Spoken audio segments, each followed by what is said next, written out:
একাত্তরে মানবতা বিরোধী অপরাধের মামলায় মৃত্যুদণ্ডপ্রাপ্ত জামায়াত নেতা এটিএম আজহারুল ইসলামকে খালাস দিয়েছে আপিল বিভাগ। প্রধান বিচারপতি ডক্টর সৈয়দ রেফাত আহমেদের নেতৃত্বাধীন ৭ সদস্যের বেঞ্চ এ রায় ঘোষণা করে।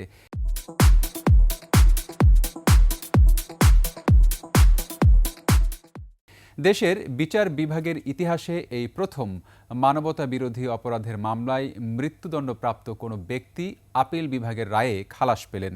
এই রায়ে জামায়াত নেতা আজহারুল ইসলামের মুক্তিতে বাধা নেই বলে জানিয়েছেন আইনজীবীরা। শাকেরা আরজুর রিপোর্ট, জানাচ্ছেন খুরশিদ আলম।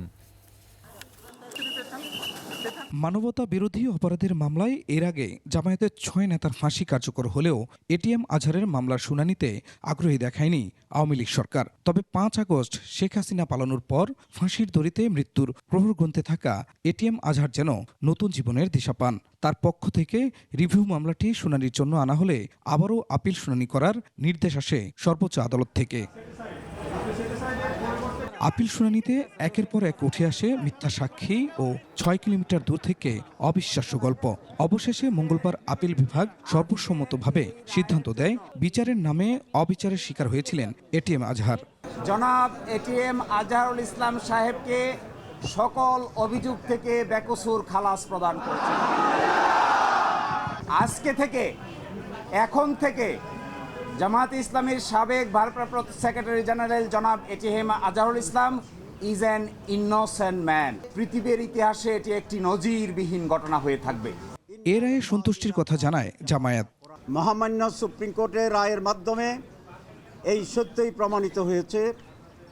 অ্যাডভোকেট শিশির বলেছে, সত্যের বিজয় হয়েছে, সত্যের বিজয় হয়েছে, সত্যের বিজয় হয়েছে।